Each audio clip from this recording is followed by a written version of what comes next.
Assalamualaikum warahmatullahi wabarakatuh. Senang sekali kita bisa berjumpa dalam perkuliahan kita, melanjutkan apa yang telah kita bicarakan pada pertemuan yang lalu untuk memperkuat dan menambah materi di mana kita sudah bicara tentang negara dan konstitusi. Hari ini kita ingin bicara tentang negara hukum dan demokrasi. Nah, ide negara hukum sebenarnya dikembangkan oleh para filosof zaman Yunani kuno seperti Plato dan Aristoteles pada awalnya. Di mana sebagaimana kita ketahui sebagai seorang filosof, Plato mengatakan bahwa untuk mewujudkan negara yang ideal demi mencapai kebaikan, maka kekuasaan harus dipegang oleh orang yang mengetahui kebaikan. Orangnya itu yaitu filosof. Jadi kata Plato bahwa untuk mewujudkan negara yang ideal demi mencapai kebaikan, maka kekuasaan harus dipegang oleh orang yang mengetahui kebaikan, yaitu seorang filosof. Kemudian juga disebutkan oleh Plato bahwa bisa juga untuk mewujudkan kekuasaan, ya, untuk mencapai kebaikan itu, maka bisa juga diwujudkan dalam bentuk paling baik yang kedua, di samping atau selain daripada filosof, yaitu yang menempatkan supremasi hukum. Jadi kata Plato, selain daripada seharusnya seorang filosof yang memegang negara itu untuk menjadi negara yang ideal, untuk mencapai kebaikan, tapi juga bisa ditempuh dengan bentuk yang kedua, yaitu yang menempatkan negara yang menempatkan supremasi hukum di dalam negaranya. Dan kemudian disebutkan juga oleh Plato bahwa pemerintahan yang mampu mencegah kemerosotan kekuasaan seseorang adalah hanya pemerintahan oleh hukum.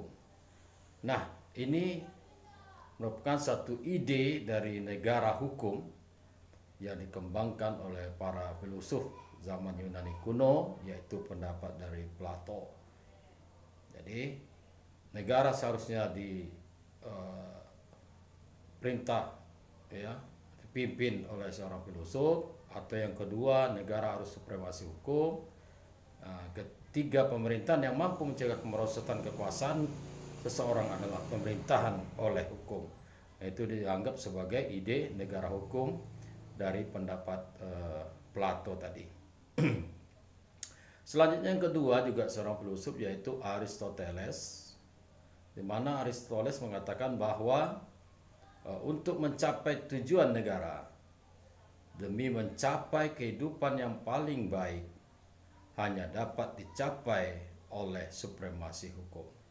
Jadi hampir sama pendapat Aristoteles dengan Plato tadi, bahwa untuk mencapai tujuan negara demi mencapai kehidupan yang paling baik hanya dapat dicapai dengan supremasi hukum. Kemudian Aristoteles juga mengatakan bahwa hukum adalah wujud kebijaksanaan kolektif warga negara, sehingga peran negara diperlukan dalam pembentukannya. Nah, dua pendapat dari filosof ini dianggap sebagai awal ide negara hukum. Nah, selanjutnya negara hukum modern yang ada di Eropa kontinental itu sering disebut dengan istilah Rechtsstaat, ya. Jadi negara hukum modern, setelah pendapat dari filosof tadi, negara hukum modern di Eropa kontinental itu sering disebut dengan, diistilahkan dengan Rechtsstaat. Nah, pelopornya adalah Immanuel Kant, Paul Laban, Julius Stahl, dan lain-lain, ya. Jadi Immanuel Kant, Paul Laban, Julius Stall, dan lain-lain. Nah, sementara di tradisi Anglo-Amerika, negara hukum dikenal dengan the rule of law yang dipelopori oleh A.V. Dicey. Nah, jadi setelah ide negara hukum oleh filosof tadi Plato dan Aristoteles, maka negara hukum modern di Eropa kontinental itu disebut dengan Rechtsstaat yang dipelopori oleh Immanuel Kant, Paul Laban, dan Julius Stall, dan lain-lain. Sedangkan tradisi Anglo-Amerika, negara hukum dikenal dengan the rule of law yang dipelopori oleh A.V. Dicey. Nah, negara hukum juga disebut atau istilah disebut juga dengan nomokrasi, di mana maksudnya penentu dalam penyelenggaraan kekuasaan negara adalah hukum.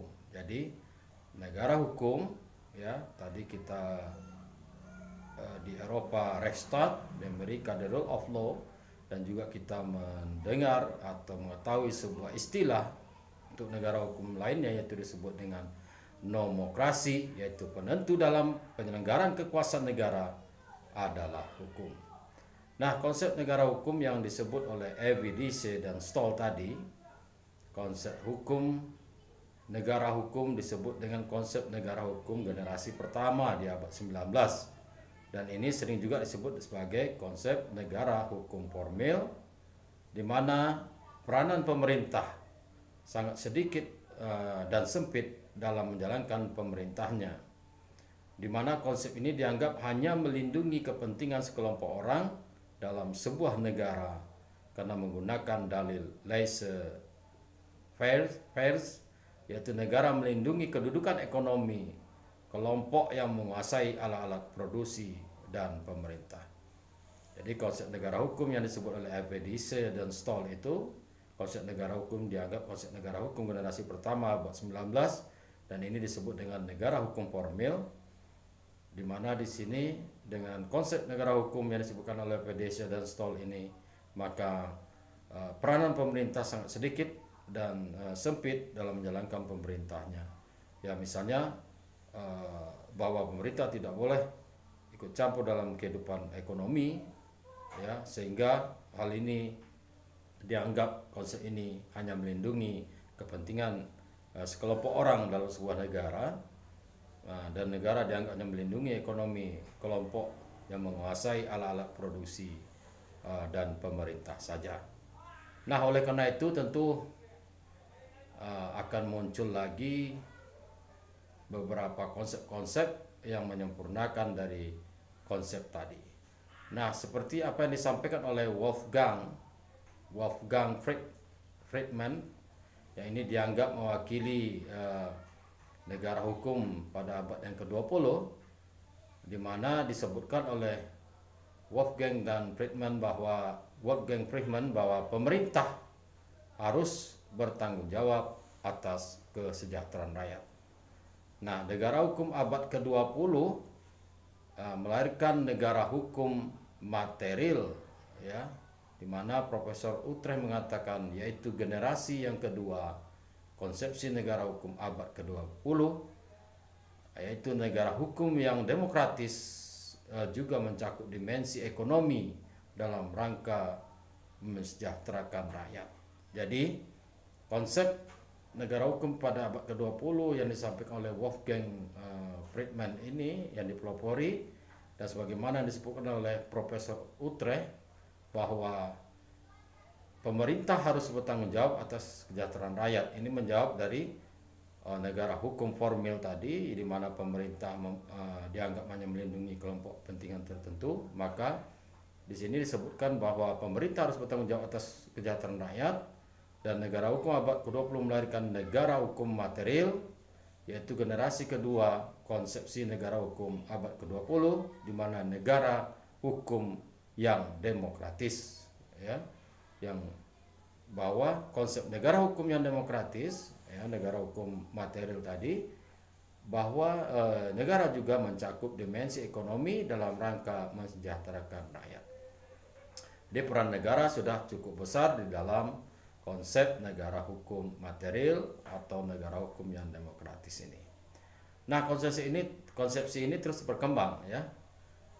Konsepsi negara hukum ini di abad 20 bahkan sampai di abad 21 bahwa negara hukum tidak saja membatasi kekuasaan negara tetapi juga untuk mengawal pemerintahan agar melaksanakan kewajibannya untuk mensejahterakan rakyat.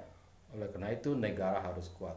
Jadi konsepsi negara hukum abad ke-21 bahwa negara hukum itu tidak saja untuk membatasi kekuasaan negara, tetapi juga untuk mengawal pemerintahan agar melaksanakan kewajibannya untuk mensejahterakan rakyat. Oleh karena itu, negara harus kuat. Jadi artinya, konsepsi negara hukum itu tidak hanya semata-mata untuk membatasi kekuasaan pemerintah dan sebagainya, tapi juga untuk mengawal pemerintah itu, untuk melaksanakan kewajibannya mensejahterakan rakyat. Oleh karena itu harus diperkuat dengan hukum. Negara hukum. Nah, kemudian teori the rule of law, Rechtsstaat, nomokrasi, negara hukum, ya, merupakan konsep penyelenggaraan negara yang didasarkan atas hukum. Jadi teori the rule of law, Rechtsstaat, nomokrasi, negara hukum merupakan konsep penyelenggaraan negara yang didasarkan atas hukum. Jadi artinya setiap tindakan penyelenggara negara mesti didasarkan atas hukum yang berlaku. Sekali lagi, teori the rule of law, Rechtsstaat, nomokrasi, negara hukum adalah konsep penyelenggaraan negara yang didasarkan atas hukum, atau setiap tindakan penyelenggara negara mesti didasarkan atas hukum yang berlaku. Yang pertama yaitu hukum yang memerintah atau memimpin suatu negara bukan manusia atau orang, ya. Jadi the rule of law menurut EVDC tadi yang Anglo-Amerika itu mengatakan bahwa hukumlah yang memerintah. Jadi artinya yang memimpin suatu negara, memerintah suatu negara bukan orang, ya, bukan seseorang, ya, tapi yang memimpin negara itu adalah hukum, ya. Jadi hukumlah yang memerintah, memimpin suatu negara, ya, bukan manusia atau orang. Itulah konsep the rule of law. DC mengatakan sesuai dengan Anglo-Amerika. Nah, kemudian konsep Rechtsstaat, ya, Friedrich Julius Stoll yang di Eropa kontinental itu adalah maksudnya negara hukum adalah Rechtsstaat adalah negara yang berdaulat. Sesuai dengan teori perjanjian terbentuknya negara seperti yang disebutkan oleh J.J. Rousseau. Jadi Rechtsstaat itu menurut Friedrich Julius Stoll yang berlaku di Eropa kontinental itu adalah negara yang berdaulat sesuai dengan teori perjanjian terbentuknya negara yang disampaikan oleh J.J. Rousseau. Nah, bagaimana dengan negara hukum Pancasila? Nah, dalam konsep negara hukum Pancasila, yaitu negara hukum yang mendasarkan cita-citanya pada apa yang dikandung Pancasila. Jadi negara hukum Pancasila adalah negara hukum yang mendasarkan cita-citanya pada apa yang dikandung Pancasila. Nah, di dalam penjelasan Undang-Undang 1945, Pancasila merupakan cita hukum atau Rechtside. Pancasila pada posisi memayungi hukum dasar yang berlaku dan Pancasila sebagai norma tertinggi yang menentukan dasar keabsahan legitimasi suatu norma hukum dalam sistem norma hukum di negara Republik Indonesia. Nah, kemudian bagaimana unsur-unsur negara hukum dan demokrasi? Kita akan melihat bagaimana unsur-unsur negara hukum dan demokrasi. Menurut EVDC, sesuai dengan Anglo-Amerika, ada 3 ciri penting sebagai negara hukum. Yang pertama yaitu adanya supremasi hukum, supremacy of law. Ya, tidak boleh ada kesewenangan dan seseorang itu dihukum adalah karena jika melakukan atau melanggar hukum. Jadi yang pertama supremasi hukum, supremacy of law, tidak boleh ada kesewenang-wenangan dalam hukum dan seseorang dihukum karena melakukan pelanggaran hukum. Yang kedua yaitu adanya persamaan kedudukan di dalam hukum atau equality before the law, baik bagi rakyat maupun bagi pejabat. Jadi, dan yang ketiga adalah terjaminnya hak asasi manusia dan dalam undang-undang dan keputusan-keputusan pengadilan. Ya, jadi terjaminnya hak asasi manusia yang ada di dalam undang-undang, ya ada undang-undangnya, dan juga keputusan-keputusan pengadilan menjamin hak asasi manusia. Kemudian menurut Julius Stall, ya ada 4 elemen sebagai negara hukum. Yang pertama yaitu perlindungan hak asasi manusia. Yang kedua, pembagian atau pemisahan kekuasaan untuk menjamin hak asasi manusia. Yang ketiga, pemerintahan berdasarkan undang-undang. Yang keempat, peradilan tata usaha negara. Sedangkan menurut Intercommission of Jurists, ciri-ciri pemerintahan demokratis di bawah rule of law adalah yang pertama, perlindungan konstitusional, menjamin dan melindungi hak warga negara. Yang kedua, badan kehakiman yang bebas dan tidak memihak. Yang ketiga, kebebasan menyatakan pendapat. Yang keempat, kebebasan berserikat dan beroposisi. Dan yang kelima adalah pendidikan kewarganegaraan. Sedangkan menurut Jim Lee Asidik, demokrasi itu adalah prinsip-prinsip kedaulatan rakyat. Negara hukum adalah nomokrasi. Nah, negara hukum yang demokratis adalah demokratische Rechtsstaat atau konstitusional demokrasi. Berarti negara hukum yang demokratis adalah akomodasi prinsip-prinsip negara hukum dan prinsip-prinsip demokrasi dengan ciri-ciri sebagai berikut. Ya, negara hukum yang demokratis menurut Jim Lee Asidik, yang pertama, adanya supremasi hukum, supremacy of law. Ya, semua persoalan-persoalan, ya masalah-masalah harus diselesaikan berdasarkan hukum. Yang kedua yaitu persamaan dalam hukum, equality before the law. Setiap orang sama kedudukannya baik dalam hukum dan pemerintahan. Yang ketiga azas legalitas, due process of law, bahwa segala tindakan pemerintahan harus didasarkan kepada peraturan perundang-undangan yang sah dan tertulis. Dan yang keempat, ya ciri-ciri negara hukum yang demokratis yaitu harus adanya pembatasan kekuasaan, ya. Jadi harus adanya pembatasan kekuasaan di mana prinsip pembagian kekuasaan secara vertikal atau pemisahan kekuasaan secara horizontal sebagai check and balance. Yang kelima yaitu organ-organ pemerintahan yang independen. Jadi ada organ-organ, institusi, lembaga-lembaga yang independen di dalam pemerintahan seperti Bank Sentral, TNI, Polisi, Jaksa, ya, dan juga ada Komisi-Komisi Nasional Hak Asasi Manusia dan lain-lain. Yang keenam yaitu adanya peradilan yang bebas dan tidak memihak. Yang ketujuh yaitu peradilan tata usaha negara yang sehingga untuk menggugat keputusan pejabat administrasi. Jadi ada saluran dalam menggugat keputusan-keputusan pejabat administrasi.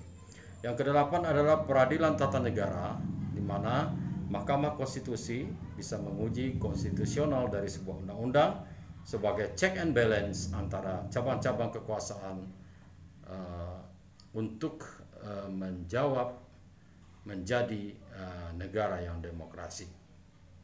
Yang kesembilan yaitu adanya perlindungan hak asasi manusia. Yang ke-10 harus bersifat demokratis, artinya adanya kedaulatan rakyat, menjamin peran serta masyarakat dalam pengambilan keputusan kenegaraan untuk perasaan keadilan masyarakat. Yang ke-11 yaitu adanya sarana untuk mencapai tujuan negara. Ya, negara hukum yang demokratis adalah untuk sarana mencapai tujuan negara, cita-cita negara. Yang ke-12 yaitu adanya transparansi dan kontrol sosial terhadap setiap proses pembuatan dan penegakan hukum. Nah, bagaimana dengan pengaturan negara hukum dan demokrasi di dalam Undang-Undang Dasar 1945? Bagaimana pula praktek negara hukum dan demokrasi di Indonesia? Nah, ini tentu menjadi tugas ya bagi mahasiswa untuk menjawab dua pertanyaan ini.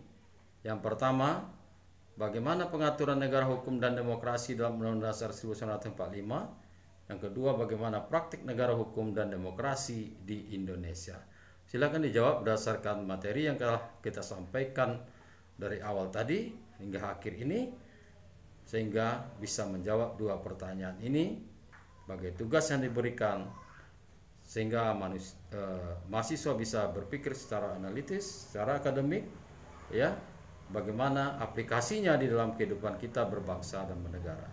Sekali lagi, bagaimana pengaturan negara hukum dan demokrasi dalam Undang-Undang Dasar 1945. Yang kedua, bagaimana praktik negara hukum dan demokrasi di Indonesia.